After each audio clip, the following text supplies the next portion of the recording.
Durante milênios, alguns dos maiores impérios do mundo cometeram exatamente o mesmo erro fatal. Eles marcharam para o planalto iraniano com espadas erguidas, absolutamente convencidos de que poderiam apagar aquela civilização da face da terra para sempre.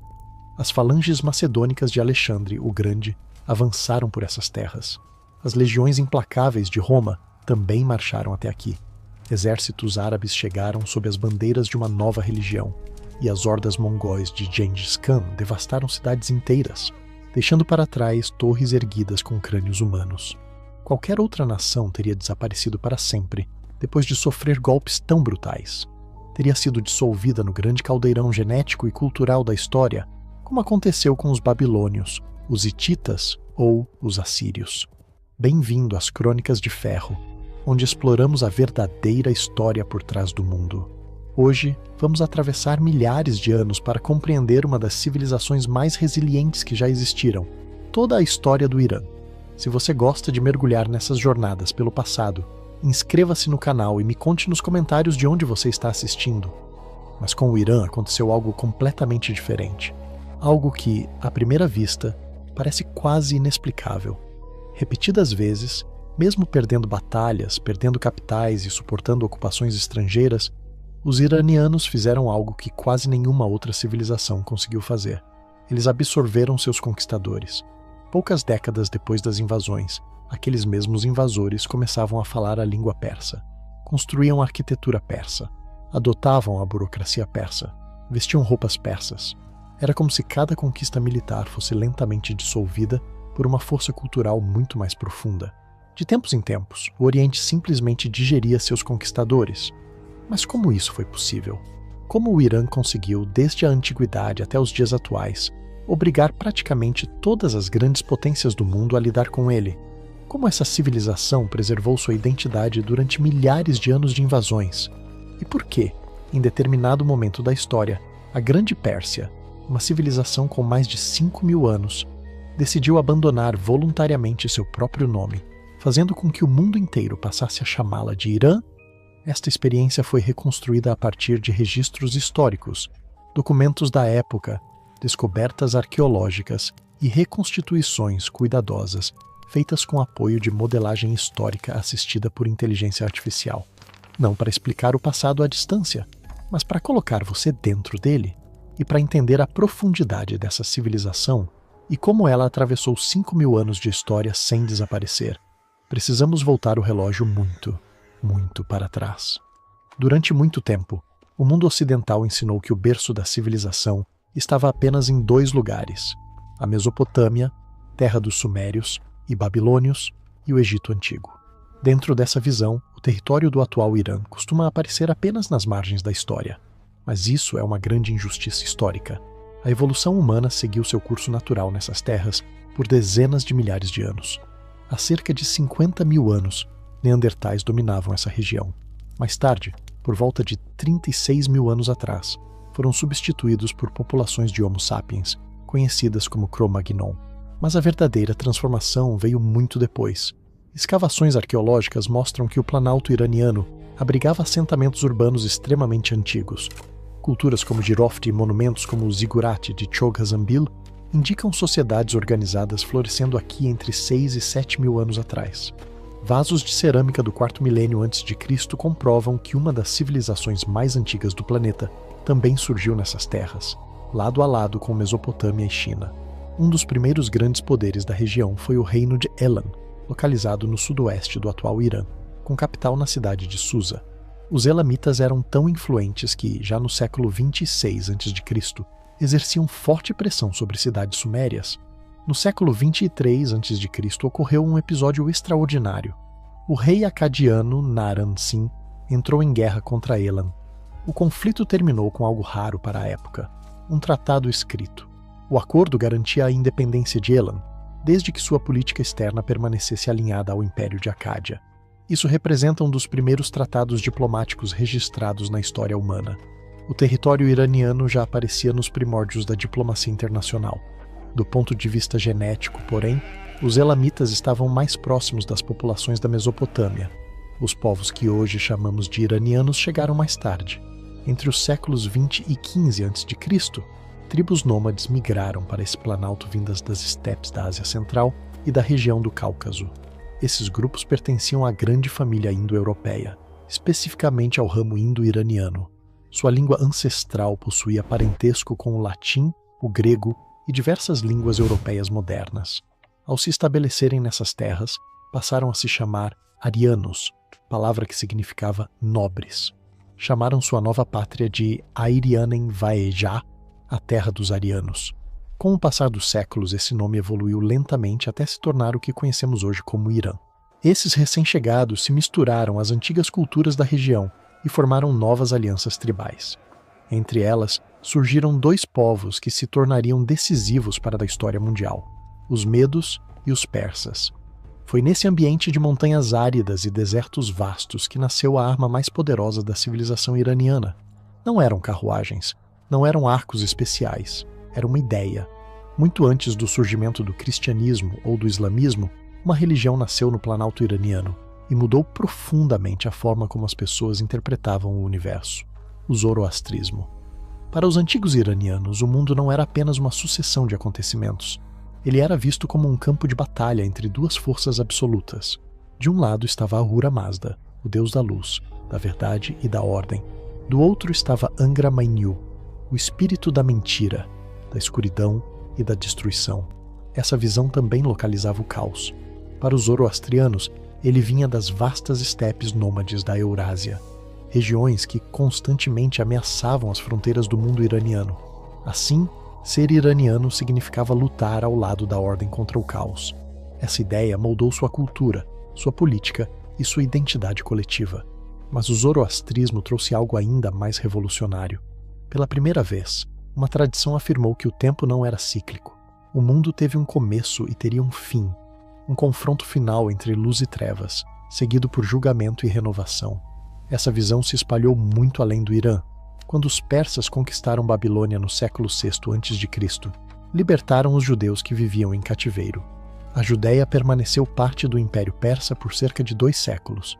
Durante esse contato, ideias como fim dos tempos, julgamento final e história linear entraram no pensamento judaico, e mais tarde influenciariam também o cristianismo e o islamismo.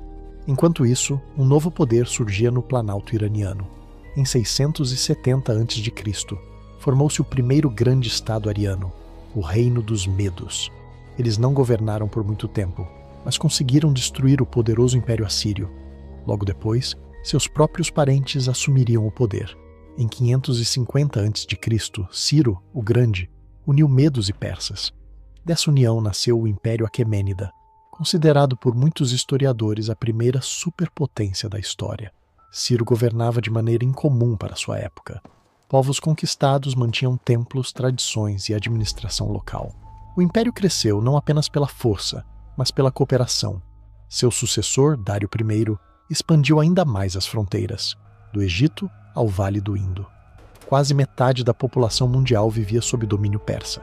Para administrar esse território imenso, Dário criou províncias chamadas sátrapas, organizou impostos, introduziu moedas de ouro e construiu uma rede de estradas que permitia ao império comunicar-se com velocidade inédita. Mas nem mesmo os maiores impérios escapam do destino. Ciro morreu em campanha contra tribos nômades da Ásia Central. Segundo o historiador Heródoto, a rainha Tomíris ordenou que sua cabeça fosse colocada em um recipiente cheio de sangue, dizendo: "Você desejava sangue, agora beba até se saciar." Mesmo assim, o império continuou poderoso.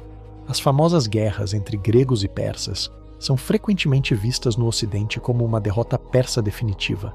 Na realidade, para um império daquele tamanho, perder algumas cidades gregas era um problema pequeno. Em vez de conquistar a Grécia diretamente, os persas passaram a financiar cidades rivais, alimentando conflitos internos entre gregos. A estratégia funcionou. Em 387 a.C., os próprios gregos aceitaram um tratado imposto pelo rei persa Artaxerxes. Mas o verdadeiro desastre viria depois. O império tornou-se grande demais para ser controlado por um governo central enfraquecido. Foi então que surgiu um novo adversário, um jovem rei da Macedônia. Em 330 a.C., Alexandre, o Grande, derrotou o exército persa e incendiou Persépolis. Parecia o fim da civilização iraniana. Mas foi nesse momento que o mecanismo de sobrevivência do Irã apareceu. Os conquistadores começaram a ser transformados pela cultura que haviam conquistado. O próprio Alexandre adotou roupas persas e costumes da corte iraniana. A tentativa de helenizar o Oriente lentamente se dissolveu dentro da tradição local. No século III a.C., uma tribo iraniana chamada Partos expulsou os governantes gregos e fundou o Império Parta. Mais uma vez, o Irã sobrevivia. O governante parto Mitrídates primeiro proclamou-se Rei dos Reis, declarando-se herdeiro do antigo Império Aquemênida. Durante quase 5 séculos, os partos resistiram à maior potência militar da época, Roma. Utilizando cavalaria extremamente móvel e a famosa tática do tiro parto, conseguiram impor derrotas devastadoras às legiões romanas no Oriente Médio. Mas em 224, surgiu uma nova era. A dinastia sassânida tomou o poder. Vindos da região de Persis, o berço dos antigos persas, os sassânidas reconstruíram um estado altamente centralizado. O zoroastrismo tornou-se religião oficial e a sociedade foi organizada em ordens rígidas: sacerdotes, guerreiros, administradores e o povo comum. O Império Sassânida rapidamente se tornou uma superpotência. Durante quase 4 séculos travou guerras contínuas, primeiro contra Roma e depois contra o Império Bizantino pelo controle da Mesopotâmia e do Cáucaso. Mas esse conflito interminável teve um preço. No século VII, o Império estava exausto. Foi nesse momento que uma nova força emergiu dos desertos da Península Arábica: o Califado Árabe. Em 651, a capital persa caiu e o último Shah sassânida foi assassinado. O Irã inteiro passou ao domínio árabe. Uma nova religião chegou: o islamismo.